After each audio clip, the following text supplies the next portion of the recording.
Found that 61% of people agree the presidential election is not good for their mental health. And psychotherapist Dr. Robi is here with us with a few tips to help us all relax and be a little bit calmer. Welcome to the show. Good to be back. So, Dr. Robi, I have a question.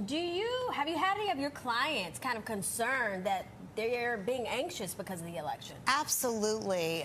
It certainly comes up, not all the time, because obviously they're dealing with other issues, but I have some that are so nervous they're knocking on doors.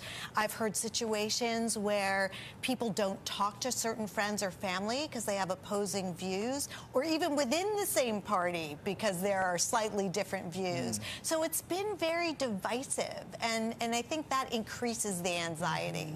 Yeah, I mean, in my household, depending on the results, we may or may not go see the in-laws in December for Christmas. But how do you strike that balance between being well-informed and going down a rabbit hole? So I think it's really important, especially now, go to sources that you trust and look at various sources. Don't just stick to people who tell you what you want to hear, news that reinforces what you believe. Really get a broad range of information and don't go down that rabbit hole of conspiracy theories because it's upsetting, it's unfounded, and also be willing to kind of step away. We don't need to keep on top of the news 24/7.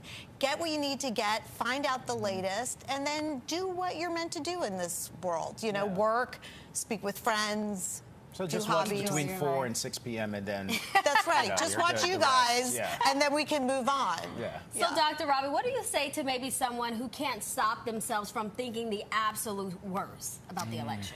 I think it's really important to keep in mind that if you are awfulizing, you are considering your feelings as facts. And it's really important to do some cognitive restructuring. So what's the worst case scenario? And ask yourself that and say, well, you know, will things be fine in the end? Do we believe in democracy? Do we believe that America is a hopeful place? What can we do during the interim to make a difference? So if you're feeling very anxious, look at your thoughts, look at your triggers, but also take action. There are things people can do to find communities to make a difference and in the process make themselves feel better. I mean, but these are epic times, so the answer to many of those questions might not necessarily help. Does it help, though, to mentally prepare yourself for your candidate losing, and what would that look like? Right. You need to ask yourself, you know, anything can happen. What happens if my candidate loses? How will I handle it?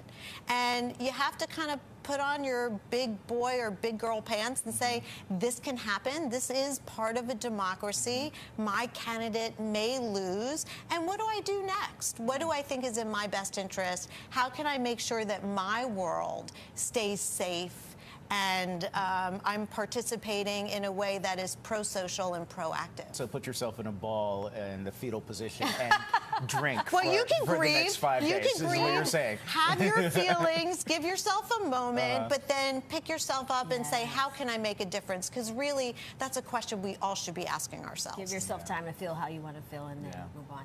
Okay, so what about, you mentioned taking a break, but what about on election night? How do you stop yourself from constantly scrolling, looking at the updates?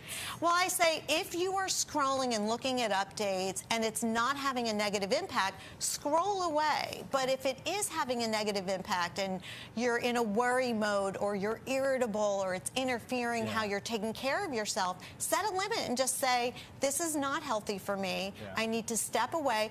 Everyone's going to find out what happens. So don't worry, you're going to find out whether you're scrolling or not scrolling. It's going to happen. In years past, I've watched scary movies during election night, and it was less scary than than what happened. But you know, one of the most anxious things that makes me the most anxious is watching the New York Times at Needle on election night and the polls and such. Do you try to avoid the polls?